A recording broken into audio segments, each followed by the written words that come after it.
Hi guys, it's Sophie and welcome to another Around the World book haul. I know we've just had part 5, this is part 6. I hadn't read as much as I thought I was going to, and I also got all my Christmas books in, so ones that I'd ordered myself with the book tokens I was given, so I have loads of more books to show you. So I thought that's what we do today. I know you had exactly the same last week, so yeah, sorry, lots of books in 1 month, but hopefully there's some things to be excited about in here, and I've got a big pile to be going through with you. Okay, so the first one I have to show you is Beneath the Lion's Gaze by Maaza Mengiste. And this one is a novel about Ethiopia that's kind of tried to be encapsulated by the experience of one family. It sounds like a really traumatic kind of family situation. So it says that the father, who's a doctor, has been sent to jail because he assisted in the death of someone who was supposed to be undergoing torture. The brother has gone and joined an underground movement, a resistance movement against the government, and it's all kind of about I think it's a young boy, how this young boy's family are all tied up with kind of the politics of Ethiopia and exploring the country through him. This is one of the ones that came up kind of first, I think, when I looked at books from Ethiopia that was kind of within my range or thereabouts. It's a page over. So yeah, I'm hoping I like this one. I don't really know very much about it. I don't feel as though I know very much about Ethiopia in general. My knowledge of the country is very stereotyped. It's very much kind of just starving children. That's like the only thing that I have in my head is Ethiopia. So yeah, learning a little bit more about the country and its history would be really valuable for me. If anyone's read this and they've enjoyed it, do let me know in the comments down below as well, because as I say, this seemed to be one that was like really highly regarded, or at least really popular in terms of Ethiopian literature. And the next one I have is one that I don't really know very much about, but is one that I've seen a lot, especially when I was first sort of looking at books in Arabic and first kind of being interested in that kind of culture and understanding a bit more about that. So yeah, this one is Season of Migration to the North by Tayeb Salih, and this one is translated by Denise Johnson Davis. So this is a novel that is kind of described as like Arabian Nights in reverse. It kind of talks about colonialisation and yeah, it's kind of like a backwards story, I think, in which a young man has moved from Sudan to Europe and then returns, I think. But as I say, I really don't know very much about it. It's a really short novel, and it's one that was like really high on the list of like books in Arabic that have been translated when I was looking for that. So when I was kind of choosing my books for Around the World, this was one that was already on my TBR that I put straight to my like to buy list. So yeah, as I say, I really don't know very much about it, but it's become very highly acclaimed from lots of different people and is on a lot of the kind of top lists, so hopefully I enjoy it. I feel as though I don't know very much about Sudan. It's fairly minimal knowledge, so we'll see how I get on. So if I know like little about Ethiopia and Sudan, and even less about Brunei, this is a coming of age story set in Brunei, and as I say, I know very little. The young man escapes his grandfather's wake in an empty coffin. There's references to some gangs, to kind of weird encounters with shopkeepers and other people in the community. It's some kind of a quest for him to find his brother.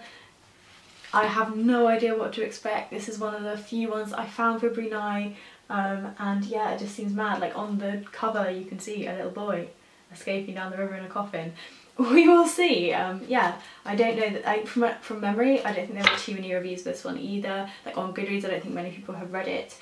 So yeah, I'm going in really blind, but yeah, really interesting to go for like coming of age in a completely different environment. I'll let you know what I think. The next one I have is my choice for Luxembourg, and these are 15 very short stories. The collection is called On the Edge, and it's by Annie-Marie Reuter. It seems as though she's actually either translated them herself or that they were written in English.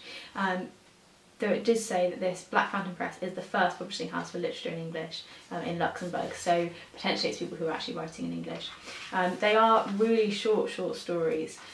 So Stalking, for example, 2 pages long. They're all slightly strange main characters. It describes a father who's missing his children, a dance teacher who's facing the end of the world in her school, a house that's on the verge of collapse, a tax officer who fights for his life, and chewing gum dying for love. and it's all about sort of being on the edge of things, as it says in the description, Luxembourg is as a country. I really like short fiction, and this is almost really like flash fiction, and I am much more inclined to read short stories than I am sort of short stories that are like, you know, like half a book long, if that makes sense. So I'm looking forward to these. I couldn't find this one anywhere apart from direct from the publisher, so that's where I got hold of this one, just in case you do go and try and look for it on Amazon or anything. As far as I'm aware, it's not there. But yeah, this is one of the ones I am really excited for. It was quite an expensive one again, as quite a lot of them have been, but I think I'm really going to like these. I really like the layout as well.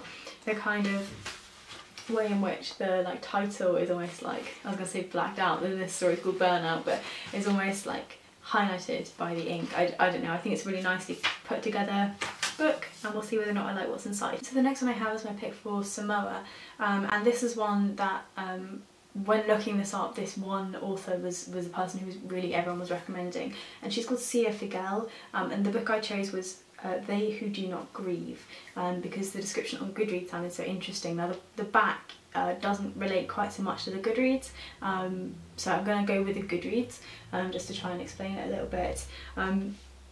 It says that at the centre of the novel is the Samoan woman's tattoo called the malu, which is believed to be brought from Fiji by Siamese twins. The ghosts of these twins watch over the woman whose lives are strained by having an unfinished tattoo, and the shame and grief of not having completed the ceremony of having the tattoo go hand in hand with the shame and grief of illicit love or broken promises. So that sounded really intriguing.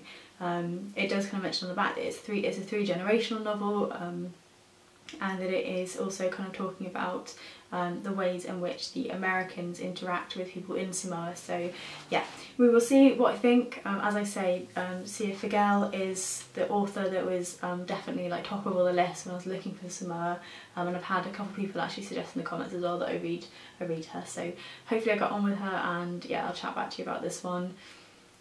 When's this going to be? Probably the summer that we'll hear more about this. So for Nigeria, there were so many choices. There's so many fantastic Nigerian authors that are in translation, but the one I went for is actually an author I've never read from before, and that is Chinua Achebe, and this collection is Girls at War, and that's one of the short stories, and there's others in here.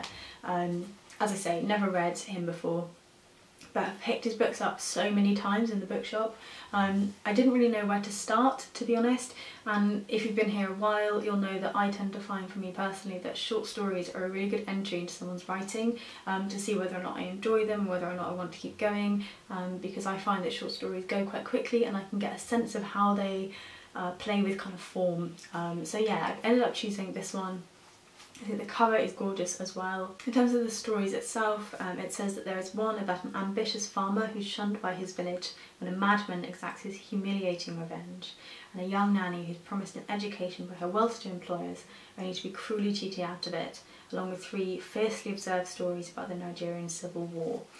So yeah, as I say, I'm really hoping that I do enjoy him, because there's such a wealth of work that's so well respected, sort of there to dive into in 2019 if I do love it.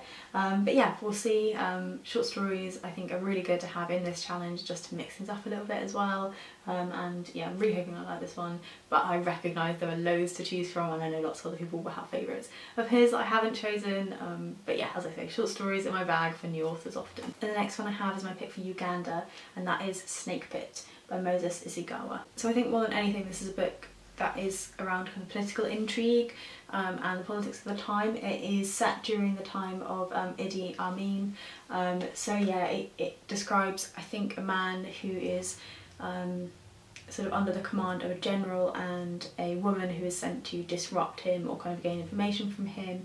But yes, I really, again, I'm really like ignorant of African politics in general. I know very little, so yeah, it's somewhere I've never visited. It's somewhere that my mum's been to Kenya, but like no one in my family's ever been to, so it's just kind of like a big black hole in my knowledge. So yeah, I think it'd be again, like I've chosen lots of political books for the African countries because I want to get a sense of the history as well as the place and the time. So yeah, we will see. We'll see. I think it looks like it's going to be interesting, and I really like the cover as well. I think it gives a really nice sense of place. Now the next one I have, I actually bought duplicate copies of, purely because, okay, so I was given this book for Christmas, and then someone else had mentioned and said, actually, there's an edition that matches the edition you have, and I was like, I might just get it. I'll probably still read the one that I was gifted, and that was out of print, and I do really like it, so I'm probably going to keep both. But the one I repurchased was this one, which is The Hidden Face of Eve by Nawal Saadawi. Now, I hauled this one in my last book, but this one is massive. The last one was well within my page count. This one is like 150 pages over, but apparently it's the same text. So maybe the font's tiny, I don't know. But yeah, that's just the same book, but it's just the edition that matches the others I have of hers, so that they all kind of sit nicely together on the shelf. As I say, I'll probably read the one that I have that I was gifted, and then just keep this one in my collection. But yeah, what happened? I wonder if maybe it is the spacing, because there is almost like double spacing really in here, but we'll see. I'm a bit confused, because if it's the same text, it should be somewhat near the same size. We'll see. I'll tell you how I do when I get to Egypt. And the next one I have, again, we're going ahead a little bit here, but it's my pick for Australia.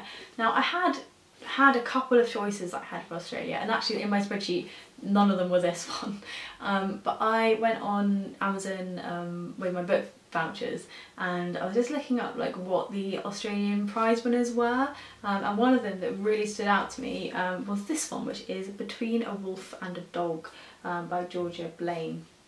This is a book about a therapist. I think she's a family therapist, and she spends all of her time kind of trying to manage and improve the relationships of all of these strangers, but her own life is really frayed and disjointed, and she's very unhappy in herself. It all takes place over one day, which is the other thing I really liked about it, and just kind of describes about her life, and I think all the people that she interacts with as well. It says on the back that it is kind of a celebration of being alive, so whilst it sounds as though her life is quite depressing, I wonder kind of what's going to happen in this day. As I say, there are so many books I could have chosen for Australia, because obviously most of them are written in English, but I just was really drawn to this one. So it was the winner of the Queensland Premier Literary Award for Fiction and the Victorian Premier Literary Award for Fiction, and shortlisted for the Stella Prize. So yeah, it seems to have done really well in terms of prizes. Seems like an interesting concept. I don't think I've read about someone who was a therapist before. I've read about people going to therapists, and I think it's beautifully put together. Yeah, really excited for this one. So then the very last book that I have to talk about is Evening is the Whole Day by Preeta Samarasan. This is a book that is my pick from Malaysia. Now I'm saying that, and I'm very tentatively saying that, because in the beginning of the book it says it's set in Malaysia. Now I'm sure when I looked it up that the author was actually Malaysian. Do forgive me if that one is wrong, just because the way that's phrased is a little bit off-putting. But this is a book very much about Malaysia's colonial history. It's talking about a family who live in what is called the Big House. And there's a few kind of family activities that are kind of disrupted. It says that a servant girl is dismissed for some unnamed crimes, a grandmother passes away, and an older sister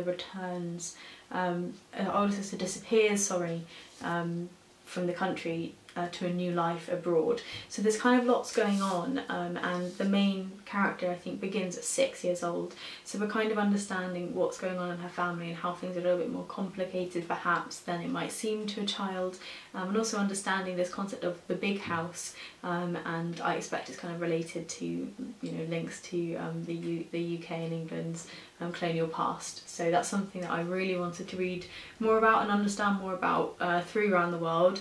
So this is why I chose this one. As I say, I'm really hoping that the author is actually Malaysian. I'm sure I looked it up and she was, but just because I'm now getting a bit twitchy because it just says set in Malaysia. But we will see. Regardless, hopefully I enjoy it. It was a little bit hard to get hold of, it's a wee bit beat up. It came with like a huge protective envelope all over it. So I think it's either been a library copy or one that someone has sort of protected with their soul. So yes, that is the last book that I have to show you in this haul. I'm still waiting on a couple to arrive, but that will be in haul number 7. Lots of hauls. I told you they wouldn't stop just because I'm doing Around the World. And I'm trying to buy a little bit ahead just so that I don't overrun myself, and so that I'm not stressing about trying to source some of the harder to find countries sort of last minute because they are harder. So I've saved up some of like Oceania to do over sort of a couple months. So yes, those are the next few books that I've got. Let me know if any of those are interesting for you. Let me know if you've read any of them, or if you're particularly interested in the African ones, just as I know very little about that area of the world, and if you think they're good for that kind of representation, or that they're interesting, that'd be good to know. If you think they're rubbish, probably don't tell me so I don't get disheartened. But yes, I will chat to you guys soon in my next video. Hopefully that will be wrapping up the first 5 of my Around the World books, and look after yourselves until then. Bye!